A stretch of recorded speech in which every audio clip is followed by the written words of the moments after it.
بسم اللہ الرحمن الرحیم رب اشرح لی صدری ویسر لی امری۔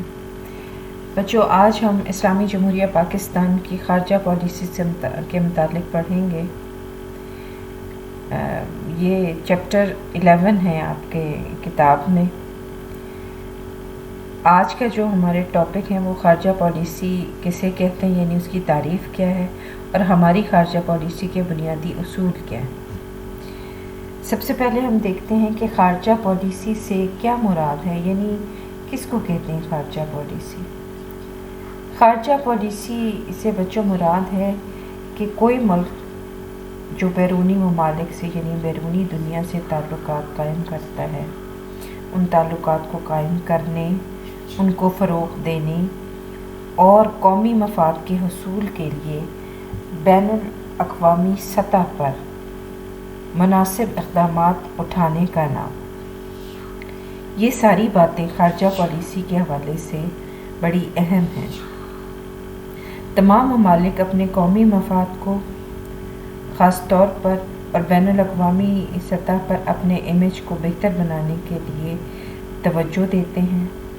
اب آتے ہیں کہ ہماری یعنی پاکستان کی خارجہ پالیسی کے بنیادی اصول کیا ہیں، یعنی کن بنیادوں پر ہم نے اپنی خارجہ پالیسی کو استوار کیا ہوا۔ اس حوالے سے جو سب سے پہلا جو بات آتی ہے وہ پرامن بقائے باہمی۔ پاکستان پرامن بقائے باہمی پر یقین رکھتا ہے، دوسروں کی آزادی، خود مختاری اور اقتدار اعلیٰ کا احترام کرتا ہے۔ اس کے ساتھ دوسرے ممالک سے بھی یہی توقع کرتا ہے کہ وہ ہماری آزادی، خود مختاری اور اقتدار اعلیٰ کا احترام کریں گے۔ دوسروں کے اندرونی معاملات میں عدم دلچسپی، استعماریت اور جارحیت کا ہر شکل میں مخالفت کرنا ہمارا بنیادی مقصد رہا۔ دوسرا اہم پہلو جو ہماری خارجہ پالیسی کا ہے وہ غیر جانبداریت ہے، جس سے مراد یہ ہے کہ کسی بھی بلاک کے ساتھ خود کو وابستہ نہ کیا جائے، تمام ممالک کے ساتھ بہتر اور مستحکم تعلقات بنائے جائیں۔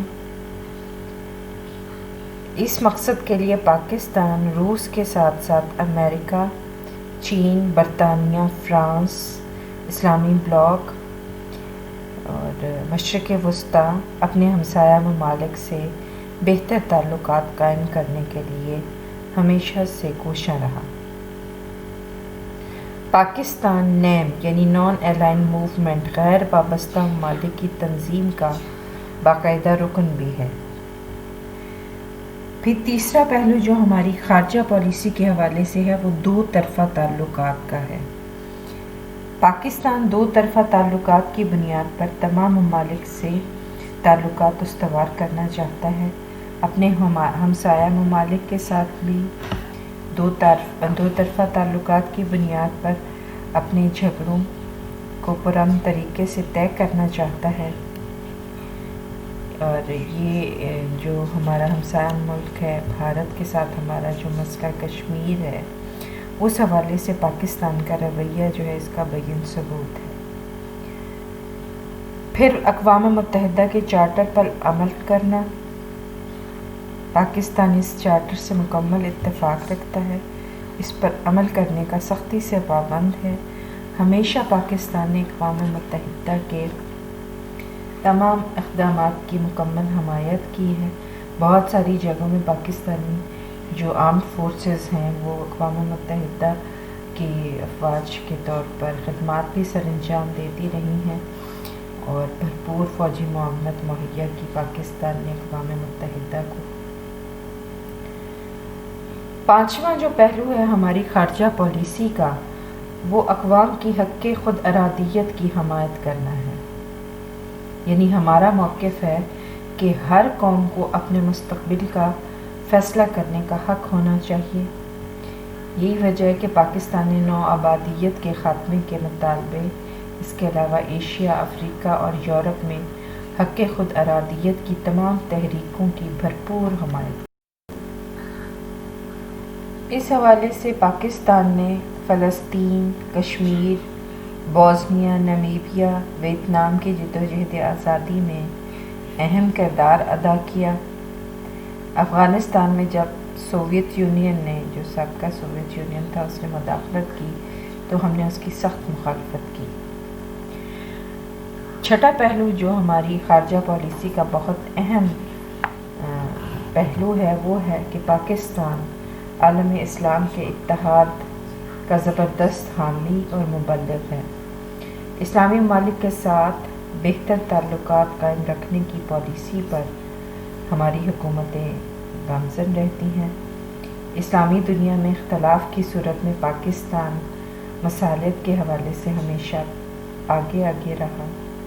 ایران عراق جنگ ہو، کویت عراق تنازعہ ہو، مشرق وسطیٰ کا مسئلہ ہو، افغانستان کا مسئلہ ہو، پاکستان نے ہمیشہ مؤثر کردار ادا کیا۔ پاکستان اسلامی ممالک کی تنظیم OIC کا بھی سرگرم رکن ہے۔ پاکستان نے اقتصادی تعاون کی تنظیم ECO اس کو قائم کر کے وسطی ایشیا کے مسلم ممالک کو ایک پلیٹ فارم پر اکٹھا ہونے کا موقع فراہم کیا۔ مقصد اس کا یہ ہے بنیادی کہ اپنی اقتصادی ترقی کے ساتھ ساتھ باہمی تعاون اور اتحاد کو بھی فروغ دیا جا سکے۔ ساتواں پہلو جو ہماری خارجہ پالیسی کے حوالے سے ہے وہ تخفیف اسلحہ کی حمایت، یعنی اسلحہ میں کمی کرنی چاہیے ممالک کو، اور جو اپنے وسائل ہیں ان کا عوام کی فلاح و بہبود کے لیے زیادہ سے زیادہ استعمال کرنا چاہیے۔ پاکستان اس بات کا زبردست حامی ہے اور اس نے ان تمام بین الاقوامی کوششوں کی حمایت کی جو تخفیف اسلحہ کے لیے کی گئی۔ پاکستان از خود اسلحہ کی دوڑ میں کبھی شامل نہیں ہوا۔ ایٹمی توانائی کو پرامن مقاصد کے استعمال کرنے کے حق میں ہے اور دنیا میں ایٹمی جنگ کے خطرات کے سدباب کے لیے ہر طرح سے اقدامات کرنے کو تیار ہے۔ پاکستان جنوبی ایشیا کو ایٹمی ہتھیاروں سے پاک رکھنے کا خواہش مند ہے اور ہماری طرف سے اس حوالے سے تجاویز کئی بار ہندوستان کو پیش کی جا چکی ہیں۔ آٹھواں جو پہلو ہماری خارجہ پالیسی کے حوالے سے ہے وہ نسلی امتیاز کا خاتمہ ہے۔ پاکستان نے ماضی میں بھی جنوبی افریقہ، نمیبیا، روڈیشیا میں سیاہ فام لوگوں کے ساتھ نسلی امتیاز پر احتجاج اور آواز اٹھائی اور نسلی امتیاز کے خاتمے کے لیے ان کی حمایت کی۔ پاکستان کے اندر بھی نسلی امتیاز کا مکمل خاتمہ کیا گیا اور ہمارے ہاں اقلیتوں کو برابر کے حقوق دیے گئے اور آئین میں اس کی ضمانت بھی فراہم کی گئی۔ پھر امن کا فروغ ہماری خارجہ پالیسی کا اہم پہلو ہے۔ پاکستان امن کا خواہاں ہے، امن پسند ہے، ہمیشہ سامراجی طاقتوں کے خلاف ہم نے آواز اٹھائی، مظلوم اور مغلوب اقوام کی حمایت کی، سامراجی قوتوں کے خلاف برسر پیکار رہے۔ جنوبی ایشیا میں پاکستان نے امن کے لیے بار بار بھارت کو مذاکرات کی دعوت بھی دی اور اپنے بنیادی مسائل جو کہ دونوں ممالک کے درمیان ہیں ان کے حل کے لیے اکثر و بیشتر تجاویز بھی پاکستان پیش کرتا رہتا ہے۔